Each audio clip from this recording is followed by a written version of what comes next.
Welcome back to another technical video. Today, we're going through your question, answering it, and hopefully finding that solution you need.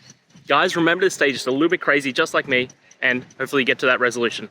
Now, let's get on to the video.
And that's it, guys. We've gone through the solutions and I'm hoping that it resolved your issue.